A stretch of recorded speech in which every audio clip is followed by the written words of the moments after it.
Hello, everybody. Welcome to this, our second lecture of the two that are preparatory viewing before the weekend retreat on November the 6th and 7th. Thank you for joining us. In this presentation, we're going to focus on the relation between coloniality and whiteness. And to explain this relation, we've adapted the metaphor developed by Vanessa Andriotti and her colleagues to consider how colonialism was built on a foundation that constructed and divided the world on the basis of race. On the left-hand side of the slide is the house that colonialism built, and it's located in Europe.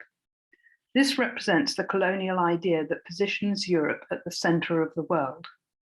On the right-hand side, the metaphor of the house provides a way of understanding how colonialism was constructed. The foundations of the house are built on the socially constructed idea of racial hierarchies. Since the initial colonial spread in the late 1490s, these racial hierarchies were constructed on the basis of theological, then biological, and most recently, cultural distinctions.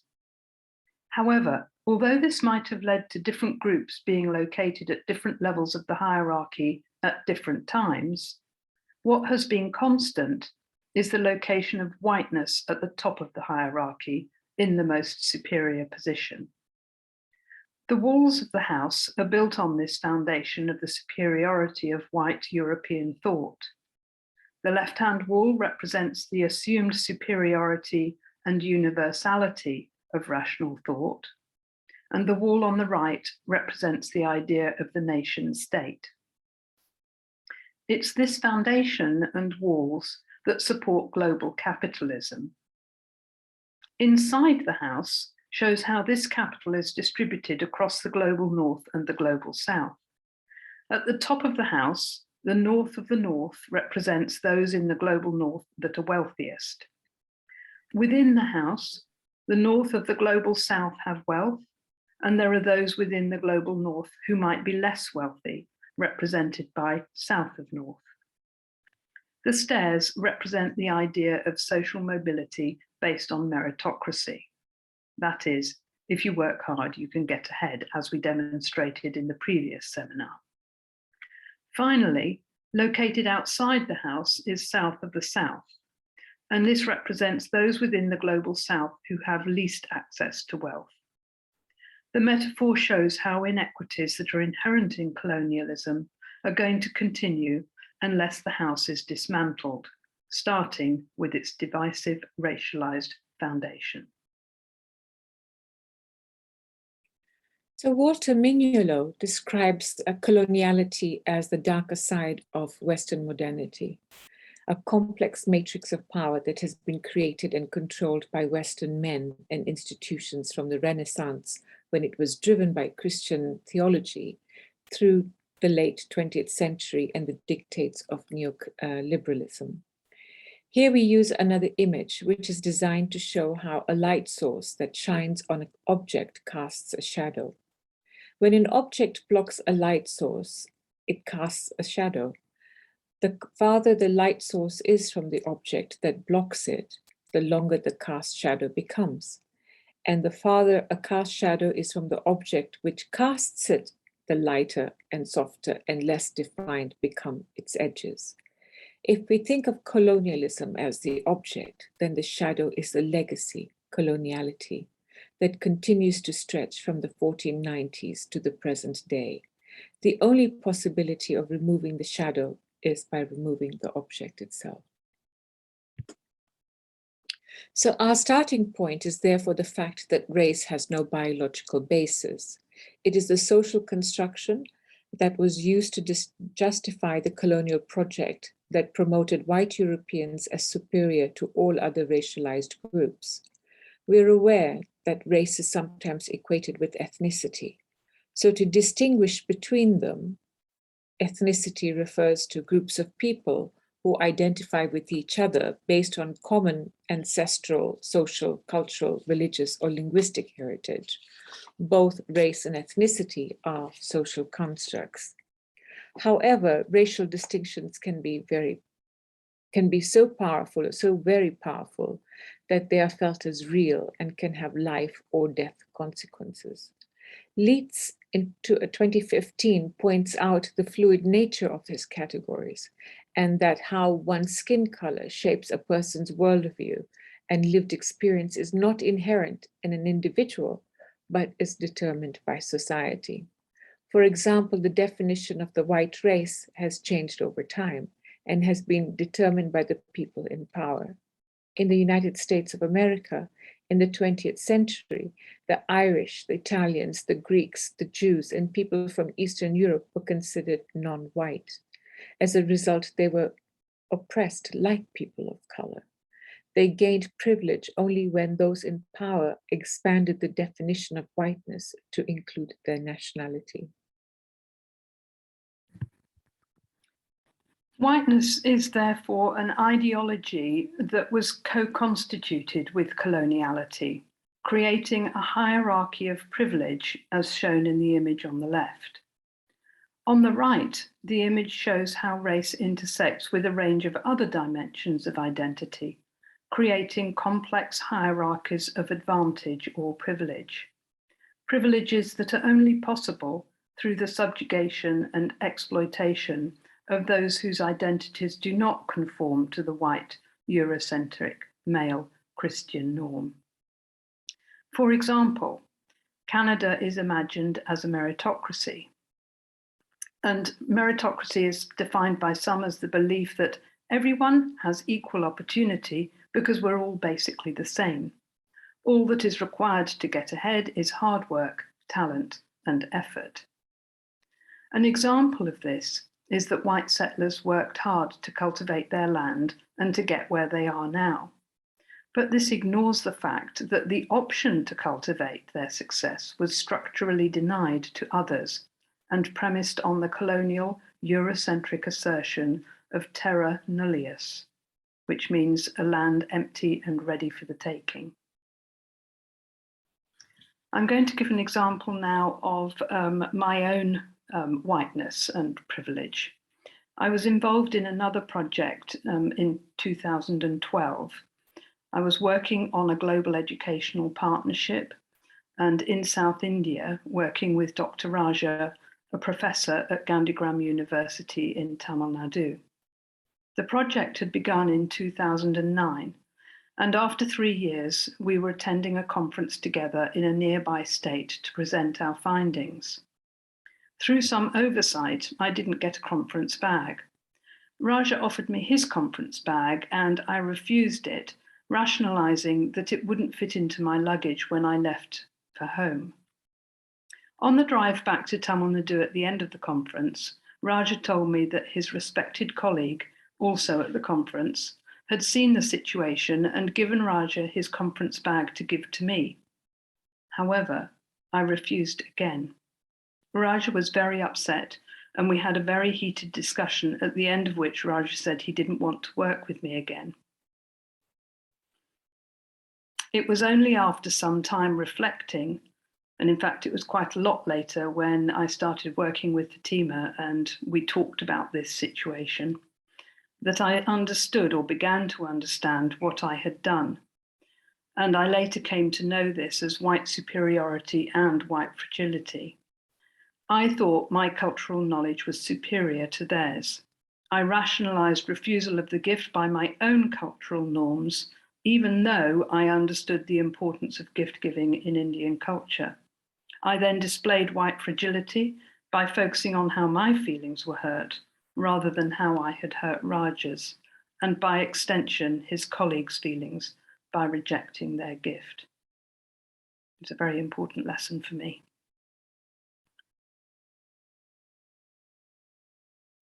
So we can ask, why are we here in this current situation? And we are arguably here because of an apparent revolutionary moment sparked by the murder of George Floyd. However, the killing of Black, Indigenous, and people of colour by the police is not new. In Canada, 90 people were shot and killed by police between 2017 and 2020. Of these, nearly all were male, most either white or indigenous, although when the population size is taken into account, Indigenous and Black Canadians are far more likely to die in a police shooting than white Canadians.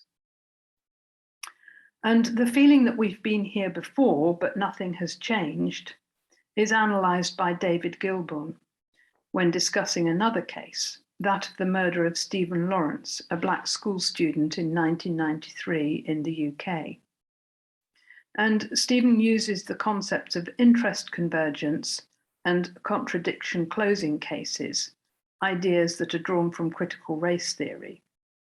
And they help us to understand how apparently revolutionary moments are quickly recaptured by the racist status quo. He goes on to say that understanding this is vital because of the wider lessons it teaches us about the operation of power in a racist society, where exceptional breakthroughs can quickly be recolonized in ways that not only betray those involved in the initial struggle, but may actually reinforce the very inequities that we're told have now been addressed.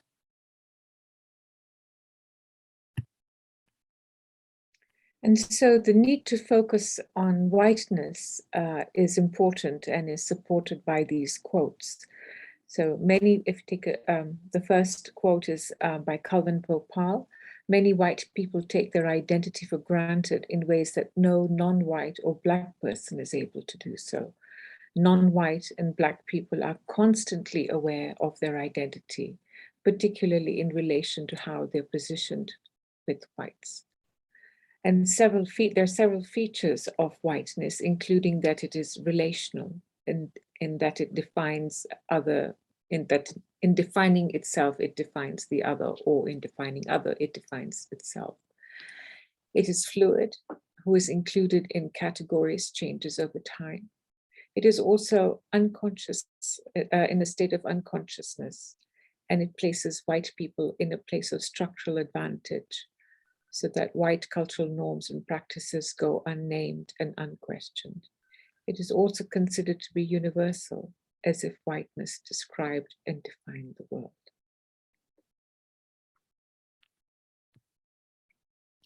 So in this slide, we show a little bit more detail of the various characteristics of whiteness and the ways of viewing and being in the world within a white supremacy culture.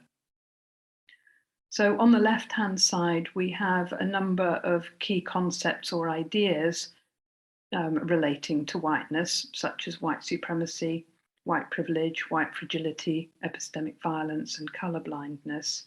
And then next to that, the issue that raises within society. And then on the right-hand side, we have a few more quotes, for example, Leitz, who talks about whiteness as an ideology, whiteness as a norm reproduced through visual media and print media, and so on. And what I'm going to do in the next slide is take one of these and examine it in a little bit more detail. White fragility.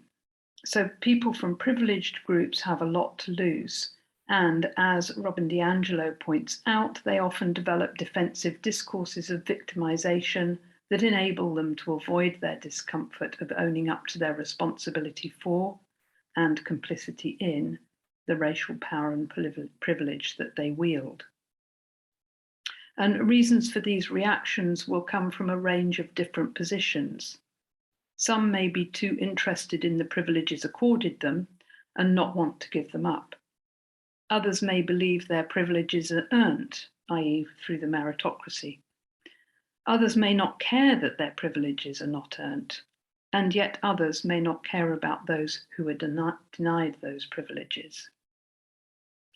And from my own examples, or examples that I've experienced when working with Fatima, I've definitely been the beneficiary of unearned privilege.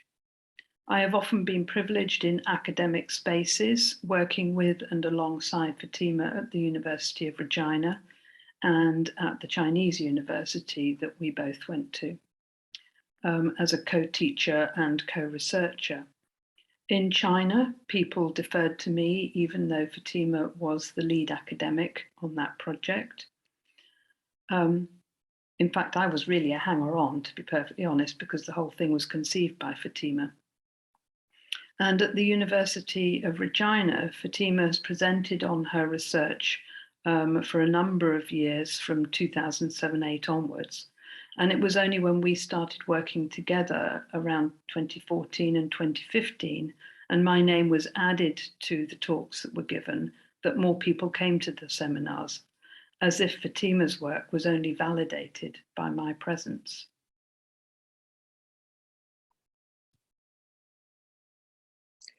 So you will probably all be familiar with Peggy McIntosh's work on white privilege, Unpacking the Invisible Knapsack. Her paper identifies 50 examples of ways in which white people have unearned privileges, debunking the myth of meritocracy. The greater the number of statements that you think apply to you, the higher the levels of your privilege. The score out of 50 will therefore partly reflect your racialized identity, but will also reflect how whiteness intersects with economic status, disability, gender, sexuality, and so on. In McIntosh's words, one factor seems clear about all the interlocking oppressions. They take both active forms, which we can see, and embedded forms, which as a member of the dominant group, one is taught not to see. To redesign social systems, we need first to acknowledge the colossal unseen dimensions, that the silences and denials surrounding privilege are the key political tool here. They keep thinking about equality or equity incomplete, protecting unearned advantage and conferred dominance by making this subject a taboo, she writes. And it's for all of these reasons that we equate coloniality with whiteness, and that whiteness, as with coloniality, can be embodied in different ways by different people, not only those whose skin is white. However, the unearned advantages that come from whiteness coloniality are conferred to those with a white skin. And the systems and structures that privilege whiteness lead to societal inequalities, and we've given two examples here. On the left-hand side, there is an image, excuse me, that shows disparities between Indigenous and non-Indigenous people across a range of aspects of quality of life. This figure is taken from the Canadian federal government's Budget Action Plan for 2018. The use of the term disparities is a choice that evades acknowledging the systemic structures which discriminate against Indigenous peoples and lead to such inequities in the first place. When it comes, the image on the right-hand side shows the perceived amount of discrimination against a range of different groups in Canadian society. And this is data collected in a survey conducted in 2018. When it comes to income, racialized Canadians earn an average of $30,385 per year, compared to $37,332 for other Canadians. Racialized male Canadians earn only 72.1% of what their white counterparts make, and racialized immigrant women earn only 48.7% of the employment income that non-racialized immigrant men earn. The effects of these inequalities in the labour market is that racialized Canadians are 3 times more likely to live in poverty than other Canadians. These are the damaging effects of whiteness, what W.E.B. Du Bois refers to as the white gaze that traps Black, Indigenous, and people of colour in white imaginations.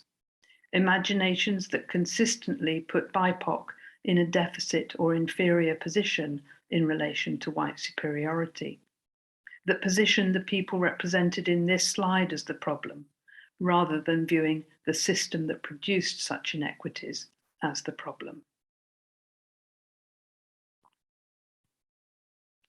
So in the next few slides, we're going to focus on the ontological dimension of whiteness as we begin to untangle the various ways in which whiteness is performed in 4 different contexts.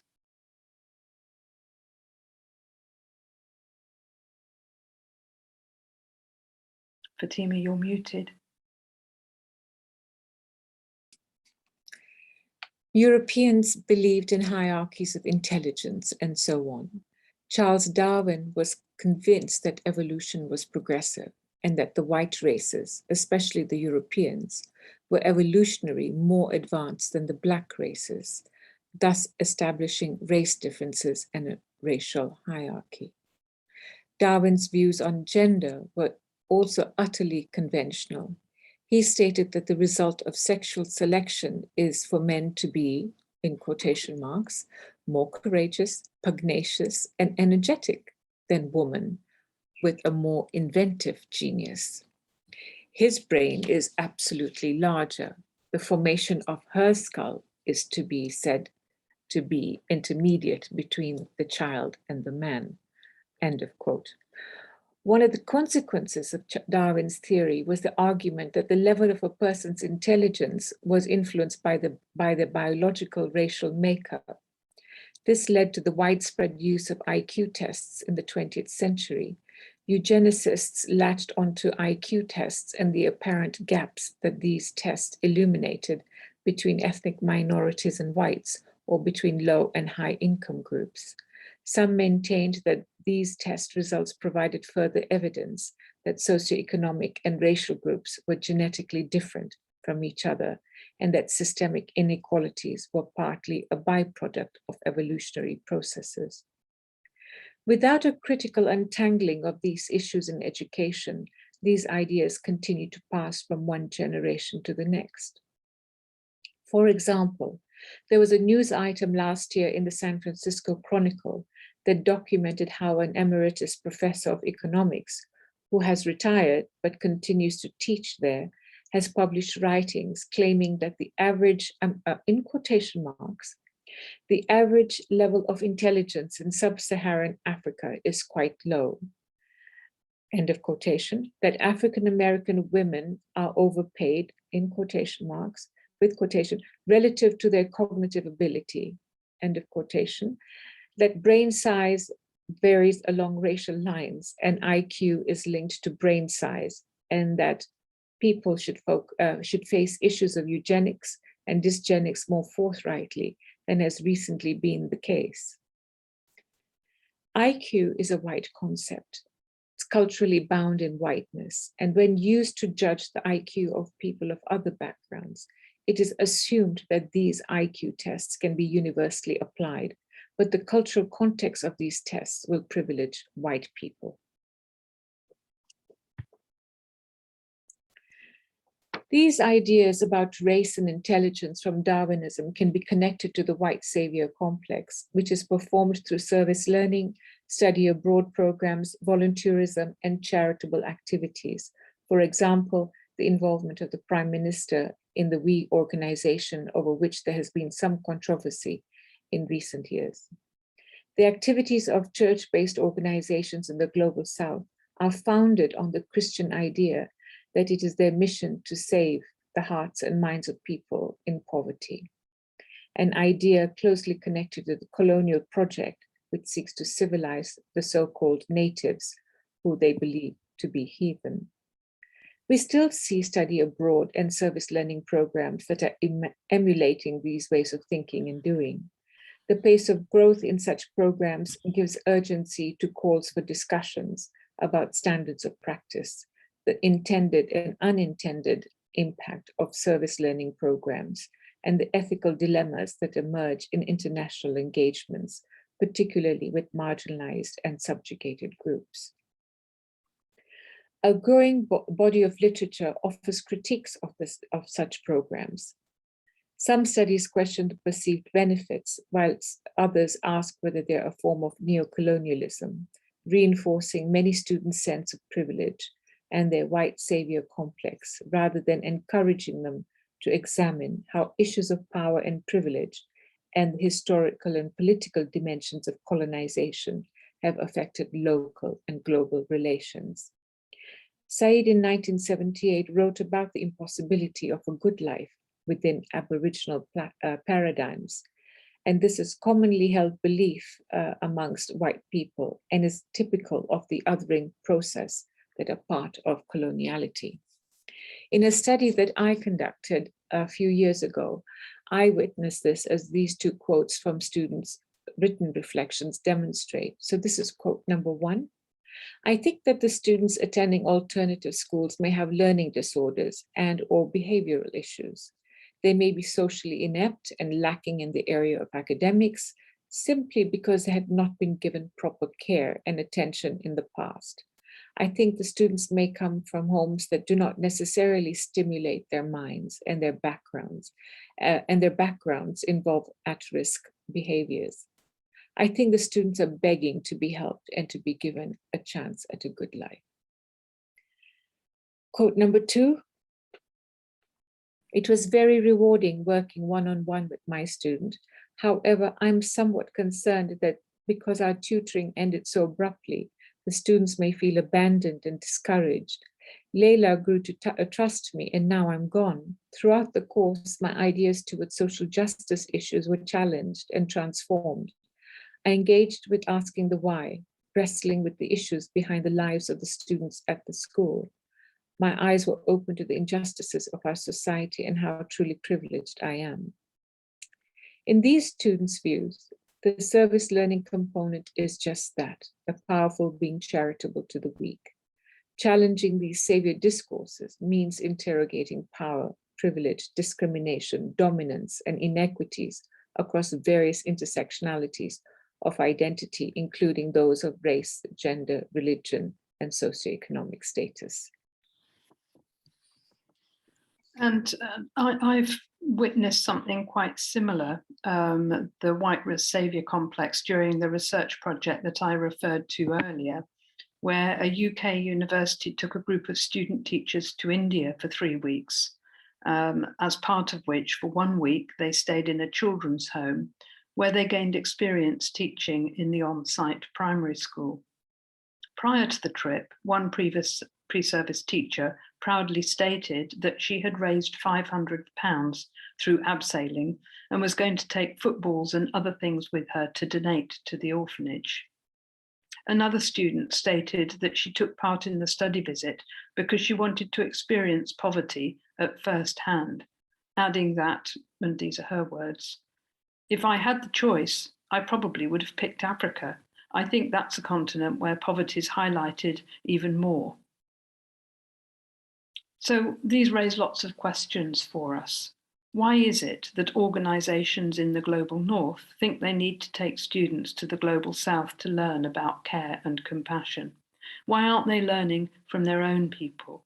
Why is it that people have compassion for those in poverty in the global south and are prepared to pay to, in inverted commas, help them, when they are not prepared to make change happen in their own community, where, as often as not, people in poverty are positioned as not deserving of their tax dollars?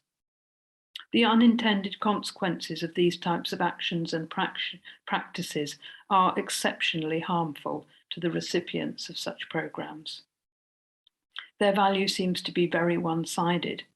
For example, how many study abroad or service learning programs are instigated by those in the global south? How many from the global south can afford to come to the US, the UK, or Canada to learn from others?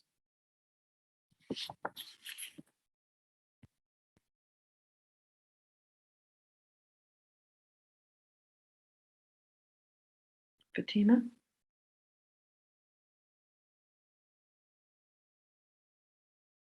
Mike? Some people of color aspire to whiteness because it represents power and wealth. The color of the white skin is very powerful, and privileges gained from solely this are insurmountable. Historically, some countries such as Japan valued white skin for aesthetic reasons, but more recently, the discourse has changed. For example, China examples where being fair is valued. Whiteness products are sold in a department store, and these have moved, so it's moved from aesthetic reasons to the acquisition of power and privilege. I'm sorry, I got a little bit lost there because I was thinking of something else about the quotes that Fran was actually had spoken about. But we do see that white, the color white, the skin color white, is very highly, in many areas of the world, it's highly valued simply because it demonstrates wealth and power. And when I was in Singapore, and I lived in Singapore for several years, and in Saudi Arabia, I saw how people from white European people from North America and Europe were getting paid more money than I was, were getting more privileges than I was, simply because of the color of the skin, and not necessarily because of nationality, because I had a Canadian passport. And so I also wanted to be white, and I started buying. I also, like other women of color in those days, bought these whiteness products and used them to try and make my face look whiter. And I'd also like to bring up the fact that in my community, being fair means to be more beautiful, and it's much easier to get married into a higher class family if you are fair than if you are dark, and especially if you can pass for white. And so I think it takes a long time to try to disentangle how whiteness and the privileges that is accorded to it can be harmful to those who are of color.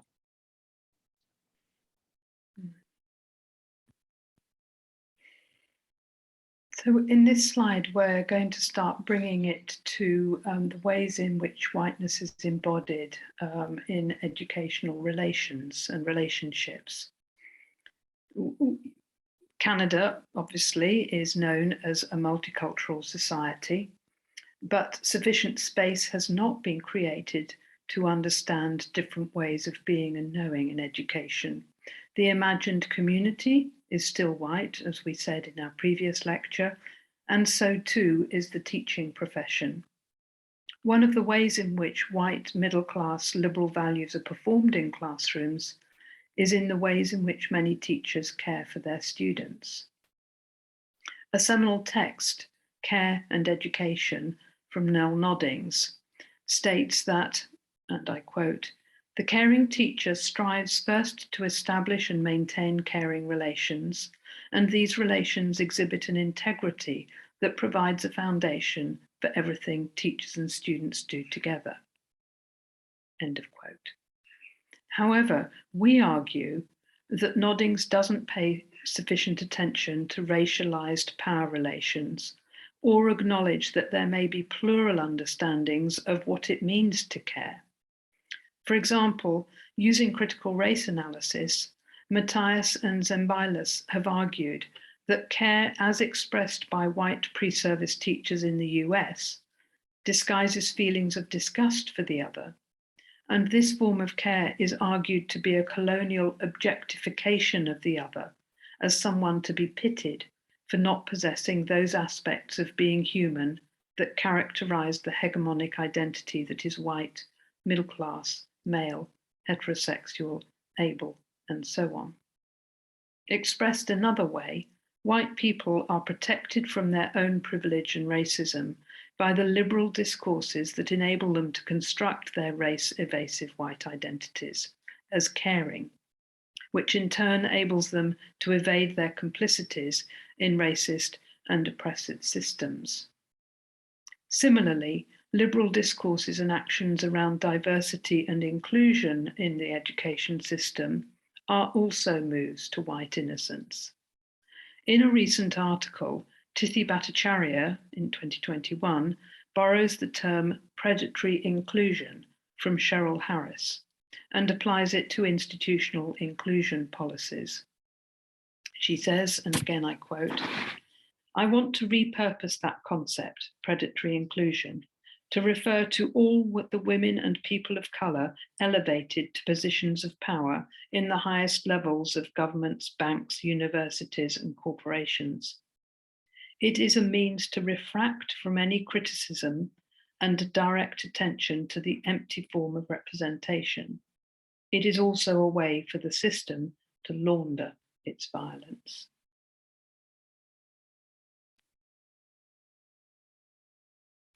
And in this penultimate slide, we've created a diagram to represent the processes in decentering whiteness decentering my whiteness that Fatima and I have gone through as a result of our critical intercultural interactions and dialogues over the years that we've been working together. We should stress that it's a representation, that it's a work in progress, and it's both a complex and ongoing process. So in creating the diagram, we discussed the ways in which we have worked together in a critical intercultural space, which has made it possible for me to grow. On the right-hand side is my starting point, where I was unaware of my whiteness, and we've described this as a space of comfort. Comfort as an academic and as somebody who had worked for a number of years on a global partnerships project, very sensitive, or so I thought, to issues of difference. And yet there was a lack of criticality around that. I was unaware of the ways in which I embodied whiteness in those interactions. I hadn't even come across the terms positionality and subjectivities. All of this was new to me. So my starting point was security. I know who I am, I know what I think, I know who I am as an academic, and so on. And then when Fatima and I began working together, she started to point out all of the ways in which I was performing my whiteness in sometimes unintended or unconscious ways. And as those aspects of me were challenged, they really made me think, oh my goodness, I don't actually know who I am. This is an aspect of myself that was hidden from me. And I started to get confused. I was uncertain. I displayed many of those white fragility behaviors that we referred to earlier, denial, resistance, and so on. Sometimes I would run into the bathroom and have a cry and come back out again, because I thought, but I'm a nice person, you know, just like that little halo. I'm a nice person. How could I possibly be these things as well? But the important thing was to stick with that and not to run away from it. And to use that to begin to understand that I've got to learn how to unlearn that stuff. I've got to listen to what Fatima is saying to me, where she is creating a space of caring, humility, and trust. And I needed to be open to listening to her, to go away and thinking about it, and to develop an awareness of this aspect of myself that had been so hidden from me before. So then it was possible to move into a growth space. And in this growth space came a gradual critical self-awareness. That growth space was also, I have to acknowledge, partly because I have personal investment from my family with mixed race nephews. I also have personal investment through the work that Fatima and I have been doing in partnership that we both value, wanting to learn from each other. And from that, as my identity expanded, I was able to gradually decenter from the white core. The white core doesn't disappear, but it does get smaller in relation to the growth space that I was able to move into. So yes, I'm always going to be white. I'll still make mistakes on literally a daily basis. And Fatima is still caring enough and honest enough to point out those mistakes.